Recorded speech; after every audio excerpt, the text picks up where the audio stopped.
सलमान खान की battle of Galwan होगी postpone, reshoot बना वजह। पहले खुद को सुधारो, रिश्तों में बेवफाई को जायज ठहराकर बुरी फंसी Shehnaaz Gill. Social media users अब सुना रहे हैं खरी खोटी। 30 साल के करियर में शादी क्यों नहीं कर पाई एकता कपूर, भाई तुषार के साथ लिया था फैसला, अब खुद बताई वजह। खबरों में आगे बताएंगे आपको। पीरियड्स में दर्द और आंसुओं के बीच शूट हुआ शरारत सॉन्ग, आयशा खान ने किया चौंकाने वाला खुलासा। फिर बदली भूत बंगला की रिलीज डेट, सलमान खान से होगा अक्षय कुमार का बॉक्स ऑफिस क्लैश। और राइट्स विवाद में फंसी हेरा फेरी 3, साउथ के निर्माता पहुंचे मद्रास हाई कोर्ट। नमस्कार दोस्तों, आप देखना शुरू कर चुके हैं Bollywood top headlines of the day. तो चलिए अब आपके सामने इन्हीं खबरों को हम थोड़ा विस्तार से रखते हैं।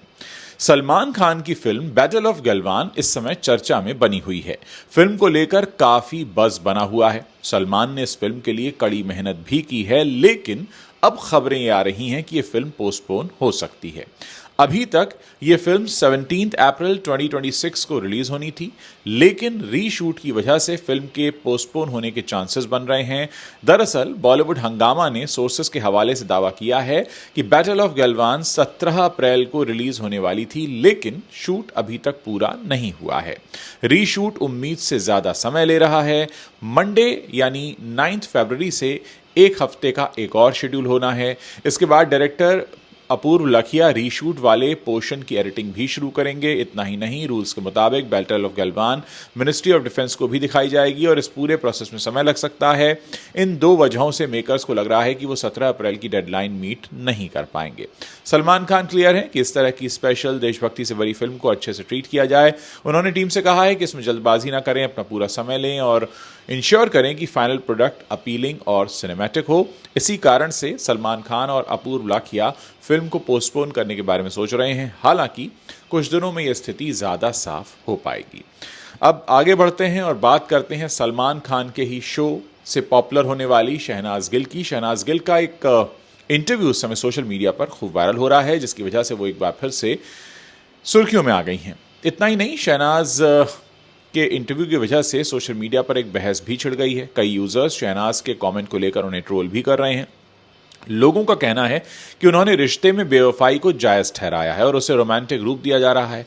दरअसल 3 महीने पहले शहनाज ने एक पॉडकास्ट किया था। इस पॉडकास्ट में शहनाज ने मॉडर्न दौर के रिश्तों के बारे में खुलकर बात की थी। इस दौरान उन्होंने बेवफाई के मुद्दे को भी उठाया था।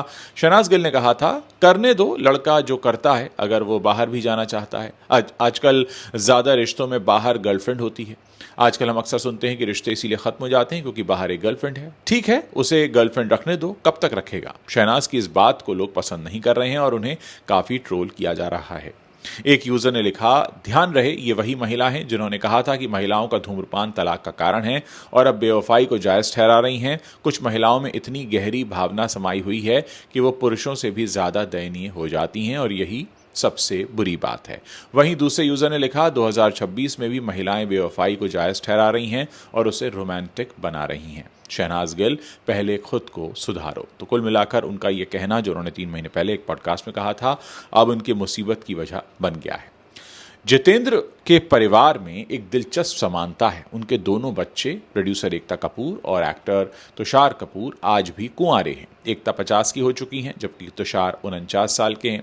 उम्र के इस पड़ाव पर भी दोनों के शादी करने की कोई प्लानिंग नजर नहीं आती। अब हाल ही में दिए एक इंटरव्यू में एकता कपूर ने शादी न करने के पीछे की अपनी कहानी बताई है। एकता कपूर ने अपने शुरुआती दिनों को याद करते हुए बताया कि जब वो 18-19 साल की थीं, तब उनके पिता जितेंद्र ने उनसे साफ शब्दों में कहा था, कुछ काम करो नहीं तो मैं तुम्हारी शादी कर दूंगा। एकता के मुताबिक ये बात उनके लिए एक तरह से प्रेरणा बन गई। उन्होंने कहा कि शादी से बचने के लिए मैंने काम करना शुरू कर दिया। उस समय मैं अपनी जिंदगी का खुलकर आनंद ले रही थी। मेरे दिमाग में बस यही था कि मुझे काम करना है और किसी भी रिश्ते या बंधन में नहीं पड़ना है। दिलचस्प बात यह है कि एकता कपूर ने अपने करियर में 50 से भी ज्यादा टीवी सीरियल्स का निर्माण किया, जिनमें से कई का फोकस तो सिर्फ शादी और पारिवारिक रिश्ते ही रहे हैं।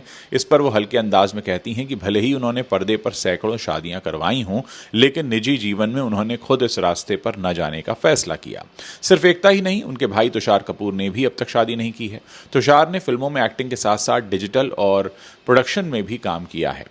एकता ने बताया कि वो और तुषार दोनों अपने अपने करियर में इतने व्यस्त हो गए कि शादी का विचार कहीं पीछे छूट गया। उन्होंने इसे किस्मत का नाम देते हुए कहा कि जीवन ने उन्हें एक अलग ही दिशा में आगे बढ़ा दिया है। आदित्य धर के निर्देशन में बनी फिल्म धुरंधर ने रिलीज होते ही दर्शकों के दिल में खास जगह बना ली थी। रणवीर सिंह और सारा अर्जुन की दमदार केमिस्ट्री, मजबूत कहानी और शानदार म्यूजिक ने फिल्म को बड़ी सफलता दिलाई। फिल्म के गानों में से शरारत खासतौर पर दर्शकों की जुबान पर चढ़ गया। शरारत में आयशा खान और क्रिस्टल डिसूजा की एनर्जेटिक परफॉर्मेंस ने सभी का ध्यान खींचा। लेकिन अब इस गाने के शूट से जुड़ी एक बेहद इमोशनल कहानी सामने आई है। हाल ही में आयशा खान ने एक इंटरव्यू में खुलासा किया कि उन्होंने ये गाना पीरियड्स के दौरान शूट किया था। आयशा ने बताया कि शरारत का शूट 2 दिनों तक चला और वो बेहद थकाने वाला था। आयशा खान ने कहा कि पीरियड्स के दौरान शरीर में ब्लोटिंग, दर्द और कमजोरी हो जाती है। ऐसे में डांस जैसे हैवी सीक्वेंस को शूट करना आसान नहीं था। उस वक्त आप अपना बेस्ट महसूस नहीं करते। उन्होंने कहा कि मुझे लग रहा था काश मैं पूरी तरह फिट होती ताकि और बेहतर कर पाती। 2 दिनों में इतना ज़्यादा काम था कि सांस लेने का भी वक्त नहीं मिल रहा था। आयशा खान ने बताया कि शूट के दौरान वेडिंग सीक्वेंस भी फिल्माया जाना था, जिससे दबाव और बढ़ गया था। डांस रिहर्सल और लगातार टेक्स की वजह से उनकी और क्रिस्टल डिसूजा की हालत ख़राब हो गई थी। आयशा के मुताबिक इतना डांस करने के बाद हमारी हड्डियां तक दर्द करने लगी थीं। मैं बेहद थक चुकी थी और इमोशनली भी बहुत कमज़ोर महसूस कर रही थी। तो अक्सर होता है कि बड़े पर्दे पर आप जिस सीन को बड़ी खूबसूरती से आनंद लेते हैं उसके पीछे की कहानी कई बार बड़ी अजीब सी होती है, जिस पर यकीन करना मुश्किल होता है। अगली बार आप ये गाना देखें तो इस इंटरव्यू को ज़रूर याद कीजिएगा। दोस्तों, बॉलीवुड के खिलाड़ी कुमार यानी अक्षय और प्रियदर्शन की सुपरहिट जोड़ी पूरे 10 साल बाद बड़े पर्दे पर वापसी कर रही है। हालांकि ये दोनों एक नहीं बल्कि 3 बड़ी फिल्मों में दिखेंगे, जिसमें हैवान, हेरा फेरी 3 और भूत बंगला शामिल है। सबसे पहले भूत बंगला रिलीज होगी, जिसकी रिलीज डेट सामने आ गई है। भूत बंगला पहले 15 मई 2026 को सिनेमाघरों में दस्तक देने वाली थी और इसकी तैयारियां भी जोरों पर थी, मगर अब मेकर्स ने इसकी नई रिलीज डेट की घोषणा कर दी है। रिपोर्ट्स के मुताबिक अब यह फिल्म 10 अप्रैल 2026 को यानी 1 महीने पहले ही रिलीज हो जाएगी। अक्षय कुमार ने अपने एक्स अकाउंट से फिल्म का वीडियो शेयर करते हुए कैप्शन में लिखा, भूत बंगला का काउंटडाउन फिर से शुरू करते हैं। फिल्म 15 मई को नहीं बल्कि 10 अप्रैल को रिलीज होगी। मिलते हैं थिएटर्स में। शेयर किए गए वीडियो में एक काली बिल्ली दिखाई दे रही है। डरावनी आंखों वाली ये बिल्ली कैलेंडर पर पंजा मार रही है। इसके बाद बिल्ली अप्रैल के महीने में कैलेंडर पर गिरे दूध को चाटती है, जहां पर 10 तारीख सामने आती है। सबसे खास बात यह है कि अक्षय कुमार की फिल्म 10 अप्रैल को रिलीज हो रही है, लेकिन इसके सिर्फ एक ही हफ्ते बाद यानी 17 अप्रैल को सलमान खान की much awaited battle of Galwan के भी रिलीज होने के आसार हैं। इसमें देखना दिलचस्प होगा कि एक हफ्ते के गैप में अक्षय की फिल्म क्या कमाल कर पाती है। फिल्म में अक्षय कुमार के साथ वामिका गब्बी, परेश रावल, तब्बू और राजपाल यादव भी मुख्य भूमिकाओं में हैं। फिलहाल राजपाल यादव जेल में हैं और हो सकता है कि बैटल ऑफ गलवान जो 17 अप्रैल को रिलीज होने वाली थी अब ना हो पाए, क्योंकि इसकी भी शूटिंग दोबारा शुरू हुई है। खैर, अब खबरों में आगे अक्षय कुमार की फिल्म हेरा फेरी 3 की बात करते हैं, जहां एक के बाद एक नई मुसीबतें इस फिल्म को परेशान कर रही हैं। अक्षय कुमार, सुनील शेट्टी और परेश रावल की फिल्म हेरा फेरी 3 को लेकर एक और कंट्रोवर्सी खड़ी हो गई है।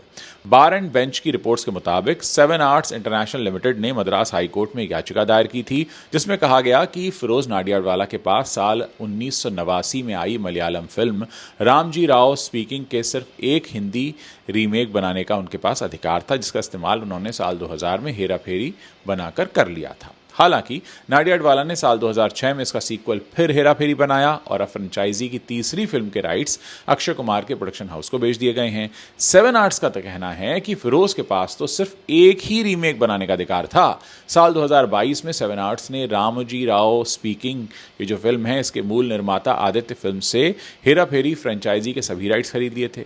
कंपनी ने अब मद्रास हाईकोर्ट में याचिका दाखिल करके हेरा फेरी 3 के निर्माण और रिलीज पर रोक लगाने की मांग की है। 7 आर्ट्स इंटरनेशनल के एमडी जीपी विजय कुमार ने पत्रकारों से बातचीत में कहा, मैंने साल 2022 में रामजी राव के ओरिजिनल निर्माता आदित्य फिल्म से हेरा फेरी फ्रेंचाइजी के सारे राइट्स खरीदे थे। मैंने फिरोज नाडियाडवाला से भी बात की थी, लेकिन उन्होंने कोई जवाब नहीं दिया। अब कोर्ट ने हमें नोटिस जारी किया है और मामले की सुनवाई हो रही है। हेरा फेरी 3 की शूटिंग अभी तक शुरू नहीं हुई है। फिल्म के राइट्स को लेकर ही विवाद चल रहा है। अगर कोर्ट का फैसला 7 आर्ट्स के पक्ष में आता है तो फिर फिरोज नाडियाडवाला को फिल्म बनाने के लिए नए राइट्स खरीदने पड़ेंगे। यह देखना दिलचस्प होगा कि क्या हेरा फेरी 3 समय पर रिलीज हो भी पाएगी या नहीं। वाकई इस फिल्म को लेकर जो कंट्रोवर्सीज की लाइन है वो लगातार बढ़ती जा रही है। तो दोस्तों, ये है वो बड़ी खबरें जो बॉलीवुड से आती हैं और इस समय इंटरनेट पर छाई हुई हैं। अगर आप इस वीडियो को पसंद कर रहे हैं तो इसे अपने दोस्तों के साथ शेयर करना मत भूलिएगा।